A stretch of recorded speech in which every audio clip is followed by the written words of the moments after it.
Bonjour tout le monde. Il y a déjà Bonjour. beaucoup de monde qui dit bonjour. Bonjour Bonjour à Stéphane, tous. bonjour Hortense.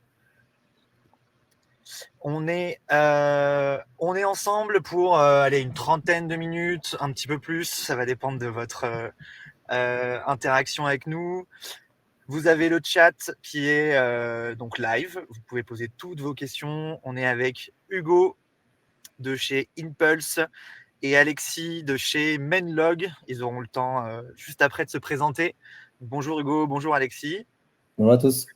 On a aussi Salut Omar. Anne et Sophie qui sont sur le chat. Donc, si elles vous répondent et si elles répondent à vos questions, c'est normal. Elles sont de notre côté.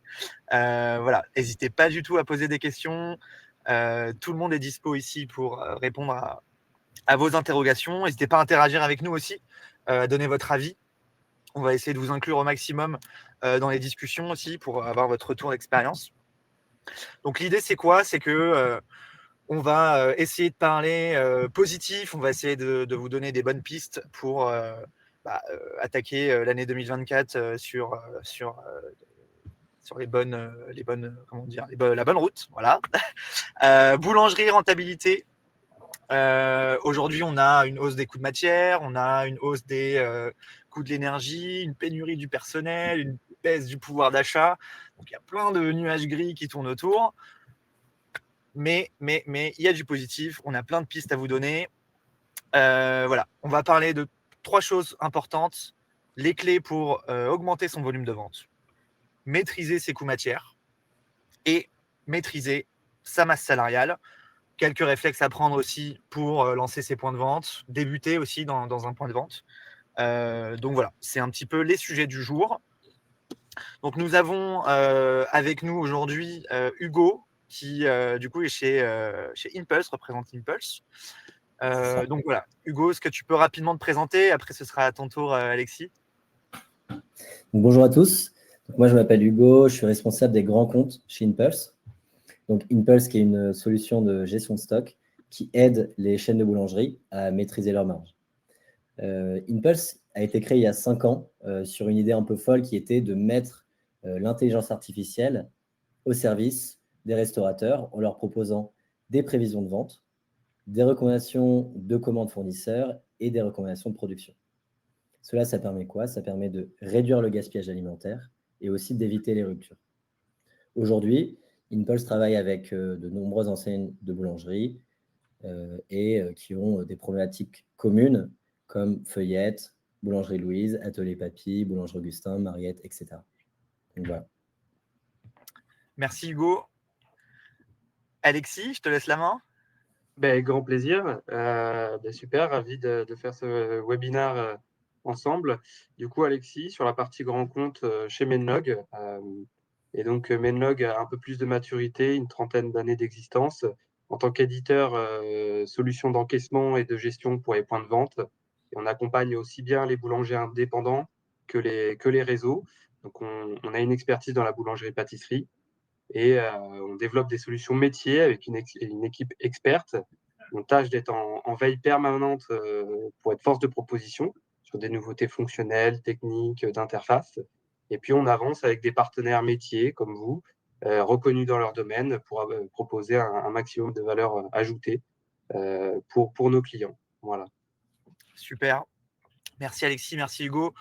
Nous, de notre côté, Combo, un tout petit mot. Moi, je représente Combo. C'est un outil de gestion du personnel. Donc, on va venir aider sur la gestion des plannings, la prévision des plannings sur plusieurs semaines, le calcul des éléments de paye, le calcul de la masse salariale, très important, et puis fluidifier tout le processus RH de l'entrée du salarié jusqu'à sa sortie.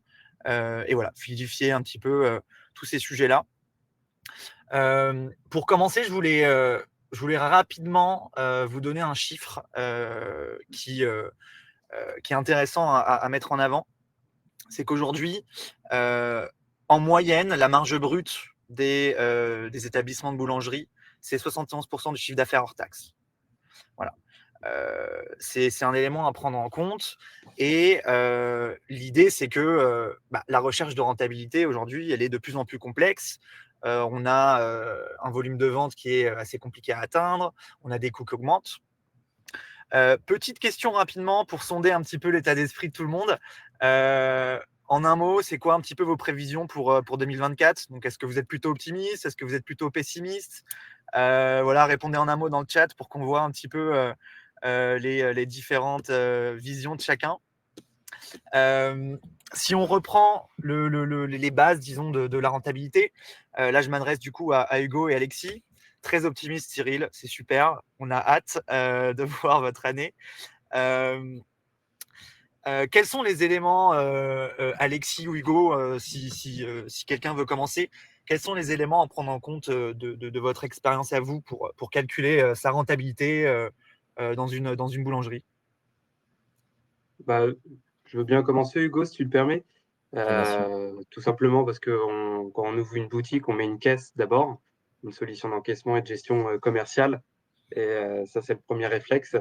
Donc, il y a des indicateurs clés qui sont mis en place, qui sont assez classiques, mais très importants à suivre et surtout à automatiser dans des outils informatiques. Donc, il y a la répartition du chiffre d'affaires par gamme de produits, par produit, mais aussi par jour et par heure. Ça, c'est très important. Il y a le nombre de clients par jour aussi et même par créneau. Il y a le panier moyen, évidemment, un indicateur de performance très important. On va y revenir juste après. La marge brute et puis la trésorerie au global, comme on l'a un peu dit juste avant. Pour les profils des profils gestionnaires plus avertis qu'on peut avoir dans nos clients, ils vont aussi avoir en premier indicateur le chiffre d'affaires par typologie de clients, quand ils arrivent à pousser un peu les données, à récolter plus de données, avoir la rotation des stocks, et puis après sur le pilotage de la marge, mais ça, on va en parler plus avec Hugo certainement, c'est très important. Il va y avoir l'analyse des pertes, des ruptures, avoir le coût de revient par produit, analyser ses meilleures recettes, tout simplement, avoir la capacité de croiser ses factures d'achat avec les fiches de réception produits, parce que le vrai chiffre, c'est celui qu'on a sur la facture reçue, en fait. Et puis après, un autre indicateur important, c'est le nombre de jours et d'heures d'ouverture de la boutique. Donc ça, c'est vraiment la base qu'on met en place chez les clients et que les clients demandent. Donc, évolution et répartition du chiffre d'affaires, nombre de clients par jour et le panier moyen, si on doit en retenir que 3.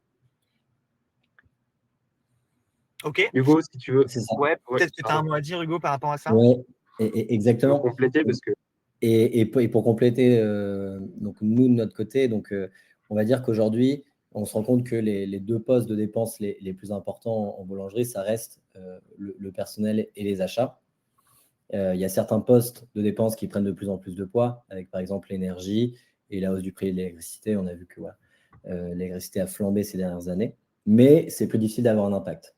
Alors que nous, ce qu'on conseille vraiment de suivre, c'est le prime cost, avec le prime cost qui prend en compte les coûts liés aux achats de matières premières et aux charges de personnel. Donc sur les charges de personnel, Omar, je te laisserai plutôt la main.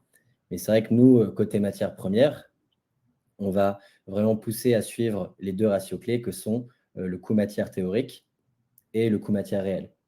Et pour comprendre l'intérêt de les suivre, je vous prends un exemple concret. Ça va être, par exemple, je vends depuis une semaine un nouveau sandwich, un sandwich saumon. J'ai défini en amont une recette avec un process à suivre et des grammages pour mes équipes.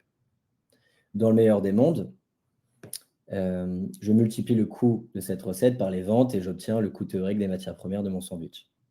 Ça, c'est le coût matière que j'obtiendrai si mes équipes respectaient déjà la bonne quantité de saumon, que ce soit lors des commandes, donc la bonne quantité commandée, et lors de la production, donc les bonnes quantités produites. Le seul moyen de me rendre compte, ça va être de calculer mon coût matière réel avec mes achats et mes inventaires et de le comparer au théorique. Donc de comparer ce que j'ai en réalité avec ce que j'aurais dû avoir dans le meilleur des mondes. Et donc voilà, en comparant ces deux indicateurs, voilà, je vais pouvoir identifier si j'ai du gaspillage, si j'ai de la surproduction, si j'ai de la surconsommation. Et c'est là que je peux comprendre où je perds de l'argent et ensuite donc, analyser et mettre en place les actions correctives nécessaires. Ouais. Et puis sur ce sujet, on a aussi un sujet de timing parce que si on fait ça en fin d'année au niveau du bilan comptable, on a un problème. Donc, c'est quoi un petit peu la fréquence? Comment tu analyses ça de ton côté? C'est vrai qu'aujourd'hui, sur ce type d'indicateur, on ne peut pas se permettre d'attendre la fin du mois ou voir la fin du trimestre pour réagir. Aujourd'hui, Nous, Impulse, on permet de le suivre en temps réel, parce que c'est vrai qu'en fait, il faut pouvoir agir vite, parce que voilà, derrière, ça va dégrader la marge, et surtout dans un contexte où les marges sont de plus en plus fines, voilà, on ne peut pas attendre la fin du mois. Donc, c'est pour ça que nous, vraiment, on conseille et on permet de le suivre de manière quotidienne. Ok, donc vous de votre côté, c'est de manière quotidienne. Est-ce que vous, dans le chat, peut-être que vous voulez répondre, c'est un sujet que vous suivez de manière quotidienne? Enfin, si vous pouviez dire peut-être à la fréquence à laquelle vous suivez ce genre d'éléments. Petite question aussi au niveau des ratios importants à suivre. Si tu devais en retenir un ou deux de ton côté, Hugo. Nous, les ratios qu'on suit, donc, comme je l'ai dit, donc coût matière, donc c'est avec coût matière réel versus théorique. Aussi la marge réelle et marge théorique.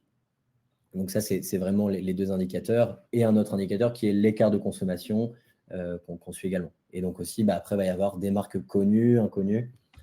Mais vraiment, nous, ce qu'on va conseiller, c'est coût matière, marge et des marques inconnues. Ok. On a Didier qui nous dit « Je suis mes marges brutes au mois ».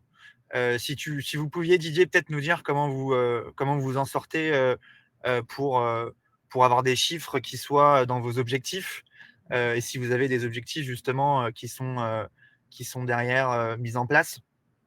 Deux ratios importants côté Cyril, les achats par rapport au CA via Menlog du coup, et effectivement le salaire par rapport au CA, donc ça c'est la masse salariale, on va y revenir tout à l'heure. Par rapport à ça, on a aussi un sujet évidemment de vente. Il faut augmenter son volume de vente. Aujourd'hui, on a souvent des équipes qui sont plutôt boulangers que vendeurs. Et donc, l'expertise n'est pas forcément, en tout cas, l'expertise de vente n'est pas forcément au rendez-vous. Alexis, comment de ton côté, tu pourrais conseiller quels sont les réflexes peut-être à mettre en place par rapport à ça? Oui, tout à fait. Avant de parler solution, logiciel ou n'importe quel outil, ça passe d'abord par les équipes. Effectivement, quand on a préparé ce webinaire, c'est le point d'intention que je voulais qu'on mette. C'est le retour, c'est le vécu de nos clients, ça. Hein. Avant la solution logicielle, c'est la posture et les compétences des équipes en boulangerie qui priment. Alors, depuis le Covid, on a vu beaucoup de reconversions, donc il y a beaucoup de profils à former dans la posture de commerçants en boutique. Ils ont quasi deux métiers, hein, nos boulangers, nos clients boulangers, celui de la vente et celui de la production. Donc, on voit pas mal de clients qui mettent des formations en interne, des auto-formations, voilà, avec des gens référents en interne, mais aussi peut-être avec, certains avec un prestataire, afin de transmettre les réflexes métiers en boulangerie, en boutique. Donc, c'est quoi? C'est avoir la connaissance des produits, avoir le sens de la présentation produit dans le linéaire, les réflexes dans les ventes additionnelles à réaliser, la gestion de la file d'attente aussi et surtout, et puis la gestion et rotation des produits dans le linéaire encore une fois. Alors, moi je voulais mettre un petit indicateur, un petit chiffre pour vous rendre compte à quel point ça c'est important, les réflexes métiers des collaborateurs, avant même de parler des fonctionnalités qu'on peut mettre en place dans l'outil et donc au sein de la boutique. En moyenne, je crois que c'est une boutique moyenne, ou une boulangerie moyenne, excusez-moi, c'est ouvert 300 jours par an, à raison de 300 clients par jour en moyenne. Ça fait 90 000 passages en caisse. Donc, c'est 90 000 fois où on peut réaliser une vente additionnelle, un café en plus, un pain au chocolat en plus ou une chocolatine pour vexer personne. Et c'est aussi 90 000 fois où on peut réaliser une erreur lors de l'encaissement. Donc, avant tout, il y a effectivement les compétences des collaborateurs en boutique et les connaissances réflexes, métiers. Et après, il y a l'outil. Donc, dans l'outil, on peut mettre pas mal de choses. Ce qu'on va avoir dans un premier temps, c'est des outils, des solutions pour optimiser et réduire la file d'attente. Il faut pas oublier qu'on est dans des métiers qui procurent du plaisir. Ce sont des produits gourmands. Donc, le consommateur, il veut voir les produits qu'il achète. Donc, si on le fait attendre sur le pas de la porte, dans la rue, dans la file d'attente, et qu'il ne voit pas le produit, on a de grandes chances de le perdre. Donc là, vraiment, c'est un mélange des compétences des vendeurs, vendeuses qui sont en boutique, associées aux fonctionnalités qui permettent de optimiser et réduire la file d'attente. Après, il y a aussi le fait d'orienter et accompagner le collaborateur lors d'une prise de commande pour justement proposer facilement une offre, une formule à l'avantage du consommateur, bien sûr, donc pour augmenter le panier moyen et donc le volume de chiffre d'affaires, tout simplement. Après, ce qui peut aider aussi pour développer les ventes, c'est de faciliter et sécuriser l'encaissement, tout simplement.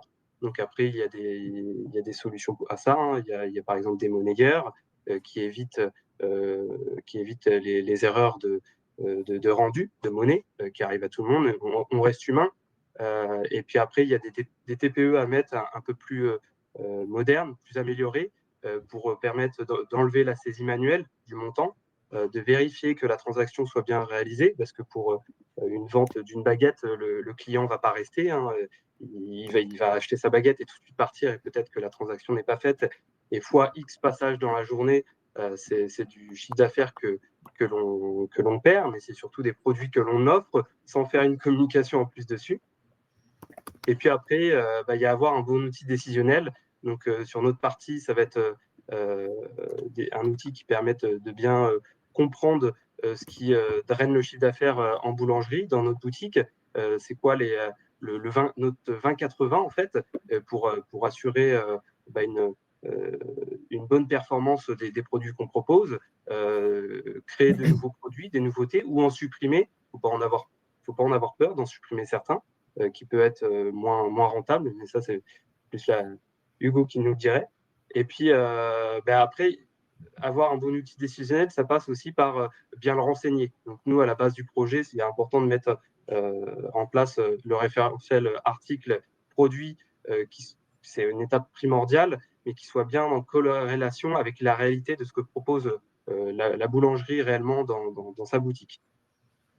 Donc après, dans les clés pour augmenter son volume de vente, il y a aussi les programmes de fidélisation. Donc avant d'aller sur un programme de fidélisation, la fidélisation, elle se fait déjà en boulangerie. On constate chez nos clients que la fidélité se fait d'abord grâce au goût et à la qualité de leurs produits proposés, avec leur offre dynamique et leurs nouveautés. Mais après, pour renforcer ça, on peut mettre en place tout un programme de fidélité, mais encore une fois, ça passe d'abord par des données fiables, donc avoir le flux de clients par jour, par heure, la provenance de ses clients, la récurrence de ses visites, 2 fois par semaine, 2 fois par mois. Voilà, avoir une bonne connaissance de ses clients permet de s'adapter rapidement, permet d'ajuster les produits, créer des nouveaux produits qui correspondent vraiment à nos clients. Avoir la typologie des clients, c'est vraiment primordial. Avoir des personas clients, comme on appelle, c'est des clients professionnels, c'est des clients particuliers qui viennent en famille, ou si c'est juste l'habitué qui passe 2-3 fois par semaine. Donc, une fois qu'on a mis en place, une fois qu'on a ces données fiables, la réflexion continue et se fait souvent avec la stratégie marketing et communication de la boulangerie. Et après, il y a tout un programme de fidélisation qui peut se mettre en place, comme on le connaît, hein. Les programmes les plus connus, ça peut être mise en place d'une tirelire, d'une cagnotte, système de récompense, 1 euro égale 1 point, un produit offert, mise en place de promotions constantes, hein. On connaît très bien le 3+1, le 5+2, et aussi mise en place de formules ou de menus automatiques selon la typologie du produit et de la quantité commandée, va réaliser une remise automatique sur la commande. Tout ça pour favoriser le volume. Et derrière, tout est lié, hein. Dans une boulangerie, on est lié au meunier qui demande à ce qu'on vende toujours plus de farine. Et nous, il faut vendre toujours plus de pain et de viennoiserie et de pâtisserie. Donc, tout ça permet vraiment à l'augmentation du volume des ventes. Et puis, moi, ça me rappelle aussi ça me rappelle, tu parlais du 3+1, ça c'est hyper intéressant. Je sais que chez Marie Blachère, ils font aussi 50% sur les 30 dernières minutes de la journée. Et Exactement. ça permet aussi de booster les ventes pour éviter les pertes aussi derrière. Donc hyper intéressant. Ouais. On parlait par exemple, on parlait de monnayeur. Je parlais de monnayeur tout à l'heure. Ça, c'est une solution qui peut éviter le comptage des caisses. Et donc, le comptage d'une caisse, ça peut être de 15 minutes par jour. Et donc, au lieu de fermer sa boutique à 19h15 et de 19h15 à 19h30, on est semi-ouvert, semi-fermé, et le client voit que la boutique est encore allumée mais fermée, on loupe peut-être 15 minutes de vente. 15 minutes de vente fois le nombre de jours ouverts dans le mois et dans l'année. Là, on vient chercher du chiffre d'affaires, et puis après, on ne parle pas évidemment des erreurs de caisse, etc. Donc ça participe c'est une des clés pour augmenter le volume de vente. On a une question de Patrice qui nous dit: est-ce que vous avez des solutions à nous proposer pour suivre notre marge au jour le jour? Justement, ce sera, je pense, non, nous, c'est vraiment ce qu'on propose chez Impulse. Et après, on parlera justement de ce qu'apporte Impulse, comment fonctionne, notamment avec l'intelligence artificielle, mais aussi le suivi des marges. Mais effectivement, nous, c'est ce qu'on permet. Une super transition du coup. Hein. Ouais, de manière quotidienne. Ça nous fait une super transition sur justement comment maîtriser son coût matière. Tout le monde connaît son chiffre d'affaires, mais qui parmi vous connaît son coût matière? Et donc là, je me dirige vers toi, Hugo. Déjà, en quoi une IA peut aider à développer une boulangerie? C'est quoi un peu le profil? Est-ce que moi, qui ne sais pas utiliser un ordinateur ou qui suis assez comment dire, friand du papier stylo, est-ce que je peux utiliser ça? Voilà, c'est quoi un petit peu les clés par rapport à ce sujet? Oui, bien sûr. Moi, je vais présenter comment fonctionne Impulse, et justement, on pourra expliquer comment fonctionne l'IA et comment on la met au service des boulangers, des réseaux de boulangerie, et ensuite sur quel profil. On pourra également en discuter, mais aujourd'hui, on avait préparé un petit schéma pour voilà. Donc aujourd'hui, pour faire simple, nous, Impulse, nous, ça fait 5 ans en fait qu'on a des data scientists qui développent un algorithme dont le rôle va être de prévoir les ventes par produit dans le futur et d'anticiper l'activité. Comment ça fonctionne? L'algorithme, il va venir récupérer déjà les ventes, vos ventes passées de chez Menlog. Donc, c'est pour ça que là, vous voyez à gauche du schéma le petit symbole Menlog. Et ensuite, vos ventes passées, on va venir les croiser à d'autres facteurs qui peuvent avoir un impact sur votre business. On va avoir la météo, on va avoir les événements du calendrier. En boulangerie, on va avoir Pâques, Noël, l'Épiphanie, etc. Et on va également prendre en compte les événements sportifs. On a les JO qui arrivent, on sait que ça va avoir un impact important sur certaines villes. Donc ça, on va le prendre en compte dans les prévisions de chiffre d'affaires. Et grâce à ces données, donc, comme je disais, on va générer des prévisions de chiffre d'affaires sur les jours futurs. Et notre algorithme va venir déjà comparer de manière quotidienne ce qu'il avait prévu avec ce que vous avez réellement vendu via votre caisse. Et donc, va constamment comparer et apprendre et s'améliorer. Donc, voilà comment ça fonctionne au global. Et ensuite, ce chiffre d'affaires, on va le répartir sur vos produits. Et on va calculer ce qu'on appelle, nous, des mix produits futurs. Je prends un exemple. Demain, le vendredi 1er mars, on estime que vous allez générer 3 000 € de chiffre d'affaires sur la boutique de Lille. Sur ces 3 000 € de chiffre d'affaires, on va avoir 300 baguettes tradition, 30 jambon beurre et 40 cookies.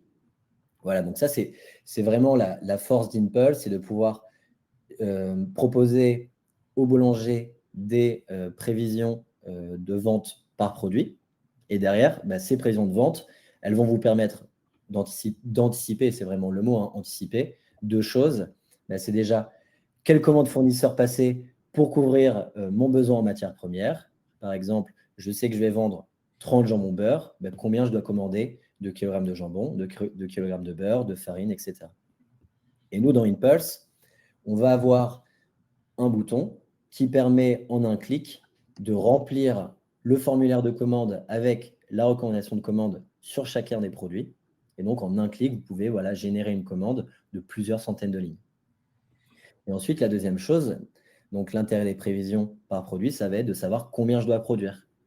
Aujourd'hui, nous, nos clients boulangerie veulent limiter le gaspillage alimentaire et donc ils veulent produire au plus proche des besoins quotidiens de leurs clients. C'est pour ça que nous, on a créé un planning de production automatisé qui va définir quotidiennement ce que le boulanger doit produire pour couvrir ses besoins. Voilà. Et après, au niveau des profils, aujourd'hui, nous, Impulse, on est vraiment sur des standards, des applications de ce qui peut exister, quelque chose de simple, de facilement utilisable par tout type de personnes. Et voilà, donc on essaie de faire en sorte que ce soit le plus simple possible. Donc même quelqu'un qui n'est pas forcément habitué à utiliser des outils informatiques peut utiliser Impulse. En tout cas, nous, c'est les retours qu'on a.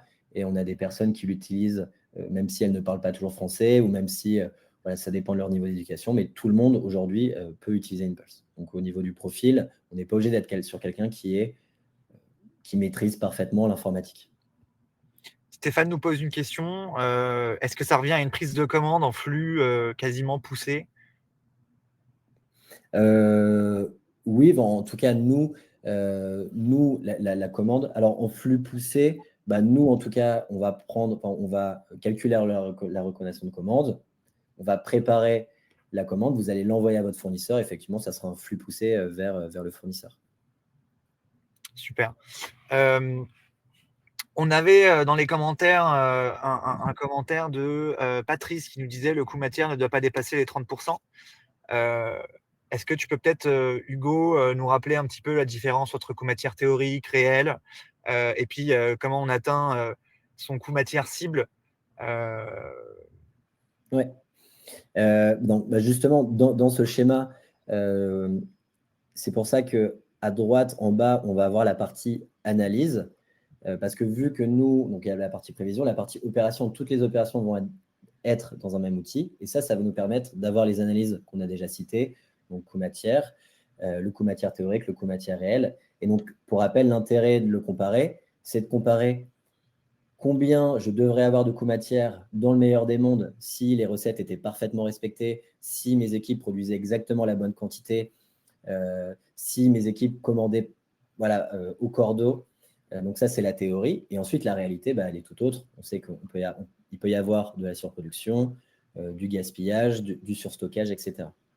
Et donc, l'intérêt, c'est de comparer derrière là où je perds de l'argent, clairement, là où je perds de l'argent, et derrière, de mener des actions correctives. Par exemple, je me rends compte que je perds de l'argent sur le saumon. Qu'est-ce qui se passe? Est-ce que c'est parce que mes équipes mettent trop dans les recettes? Est-ce que c'est parce qu'elles commandent trop, etc.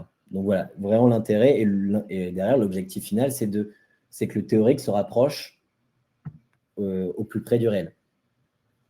Et comment on peut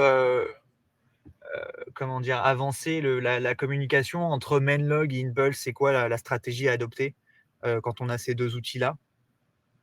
Alors, donc, Alexis aussi peut-être pourra répondre. Oui, Alexis, si tu veux répondre. Non, vas-y, je te laisse continuer, Hugo, vas-y. Nous, on a la chance d'avoir des clients qui sont chez Menlog depuis un petit moment. Nous, aujourd'hui, la connexion entre Menlog et Impulse est très simple.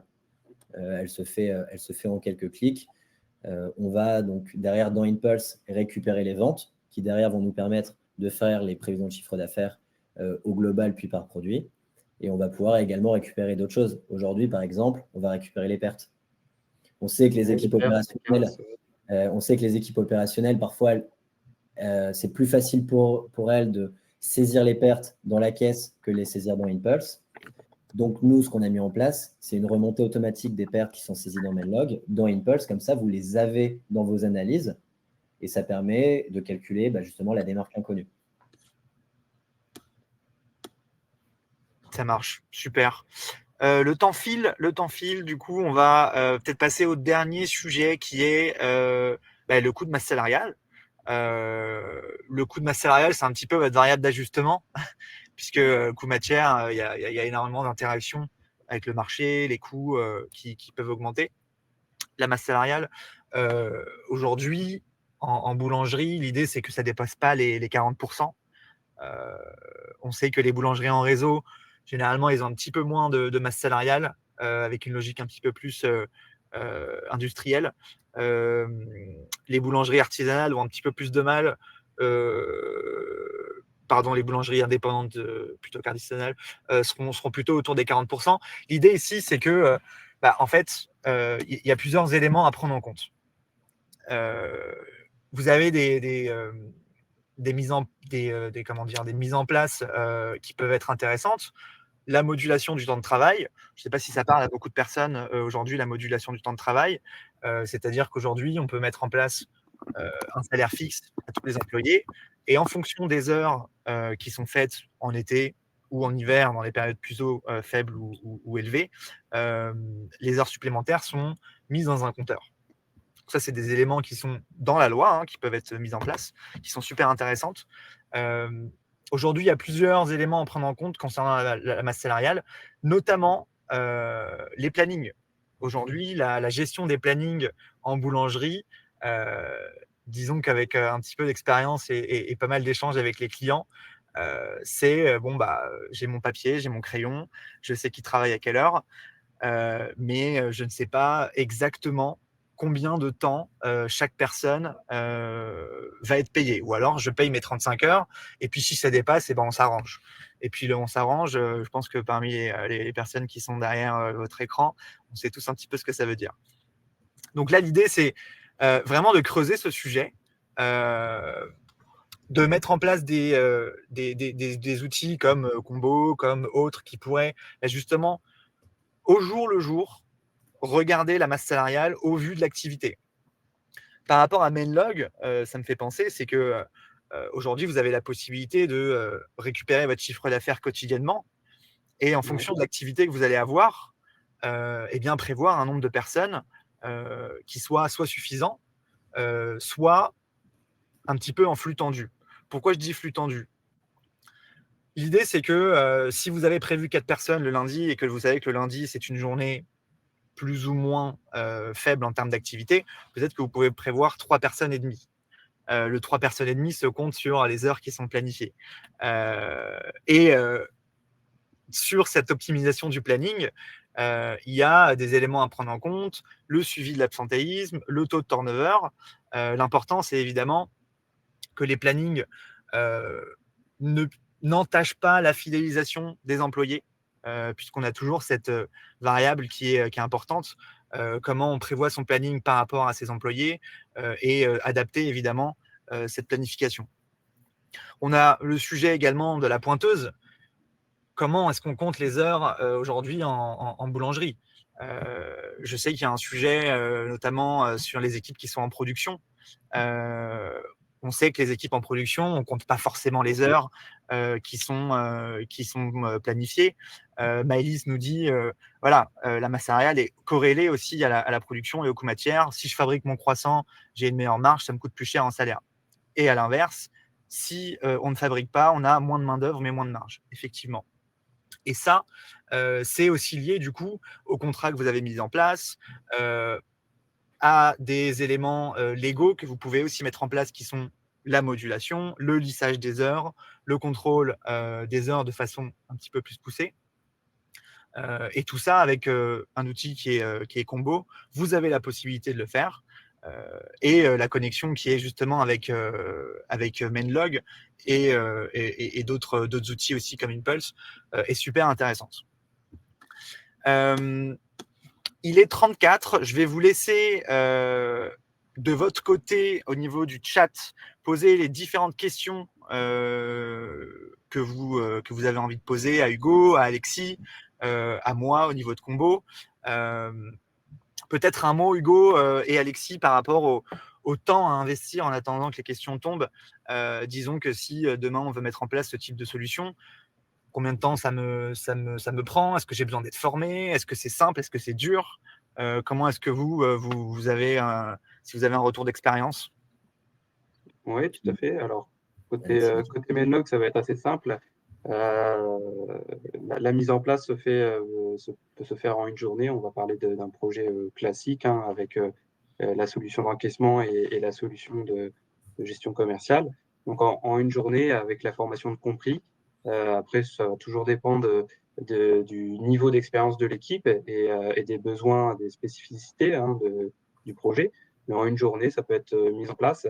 Alors après, généralement, on étale ça, enfin, du moment où on se parle avec le client, le prospect, et au moment où on met en place, il y a un certain nombre de semaines qui s'écoulent, on va dire un petit mois. Ça, c'est le temps de préparamétrer la solution, de bien se mettre d'accord sur le référentiel article, produit, la stratégie tarifaire. Voilà, ça, c'est hyper important. Échanger avec nos équipes sur ce que vous voulez mettre en place. Et puis la personnalisation de l'écran caisse. On peut aller assez loin dans la personnalisation. C'est très ergonomique. Maintenant, faut que ça passe par des échanges et prendre le temps. Et après, sur site ou à distance, ça va être question d'une demi-journée ou une journée pour un projet classique. Alors, nous, chez Impulse, il faut savoir que chez Impulse, il va y avoir du paramétrage, notamment du paramétrage de Mercurial, de fiches techniques, etc. Aujourd'hui, en fonction de la taille du réseau, on est entre 20 et 30 jours de paramétrage pour récupérer les données, les formater, les implémenter dans l'outil et derrière faire un audit avec le client, donc un audit de sa plateforme. Et nous, vraiment, on porte une attention particulière à ce que tout soit bien paramétré parce que c'est vraiment derrière ce qui va influencer la qualité de la recommandation de commande, la qualité de la recommandation de production, etc. Donc, on est entre 20 et 30 jours pour avoir délivré une plateforme totalement opérationnelle. Super. Côté combo, on a un petit peu moins de paramétrage. Nous, c'est assez rapide. L'idée, c'est qu'on entre ses employés. Si on en a une vingtaine ou une trentaine, on est capable d'importer ça rapidement. C'est pas très compliqué. Et puis, en quelques jours, vous êtes opérationnel sur le sujet. Commencez à faire ses plannings, entrer son chiffre d'affaires, prévoir son rapport de paye pour la fin du mois en un clic. Ça, c'est hyper simple à mettre en place. Didier nous dit rapidement, le souci pour la masse salariale, c'est le manque de personnel de qualité et le peu qu'on puisse trouver à des demandes de salaire très hautes. Alors, effectivement, on a un salaire moyen qui a augmenté récemment. Ça, c'est une vérité. Et la qualité du personnel, effectivement, elle est aussi, alors je dirais pas en baisse parce que ce serait pas forcément la meilleure des descriptions, mais on a peut-être moins de monde qui a envie de faire ces métiers-là. Et le sujet, c'est la fidélisation de ces personnes. Comment on fidélise ces différents employés, quels outils on met en place, quelle qualité de travail on est capable de mettre en place à travers des outils, à travers une simplification des différents process. Et puis, c'est aussi, Didier, j'ai envie de vous dire, une question de transparence aussi. Il y a beaucoup de personnes qui ont quitté ce monde-là parce que les heures supplémentaires n'étaient pas forcément payées ou étaient pas forcément toutes comptées. Et inversement aussi, il y a eu des éléments qui ont peut-être impacté les boulangers.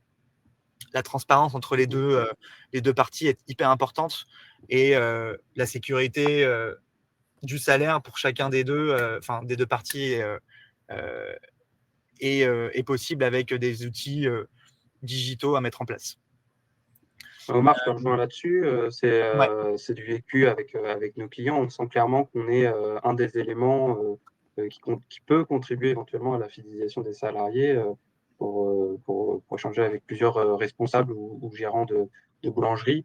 On sent qu'effectivement, on se doit d'avoir à proposer des outils fiables, des outils ergonomiques qui répondent aux besoins du collaborateur, aux besoins de la boulangerie. Et on sent vraiment que quand on n'est pas au rendez-vous parfois, parce que ça peut arriver, on sent vraiment que ça peut impacter ce sujet-là. Donc, avoir le bon outil fiable, surtout, ça va être surtout la fiabilité et puis l'ergonomie dans la boulangerie à mettre entre les mains des vendeurs-vendeuses qui sont très souvent dans le rush. C'est vraiment un élément important qui contribue à la fidélisation des salariés. Après, pas que, bien sûr. Hein, c'est pas, mais, Tout à fait. Tout à fait, tout à fait. En tout cas, il est 40. On ne va pas vous prendre plus de temps. On reste connectés, nous, par mail. Du coup, si vous avez encore des questions, vous allez tous recevoir un mail pour avoir le replay et aussi pour prendre contact avec nous, avec Hugo, avec Alexis, avec l'équipe de Combo. Et puis, en tout cas, on vous remercie beaucoup pour votre présence. Merci Alexis. Merci Hugo. Merci à vous. Merci beaucoup. Merci à tous. Et merci on vous dit à très vite pour d'autres webinars sur plein d'autres sujets. On a une année 2024 qui est remplie. Donc voilà, on a hâte de faire ça avec vous. Merci beaucoup. Merci. Merci pour votre temps. Merci.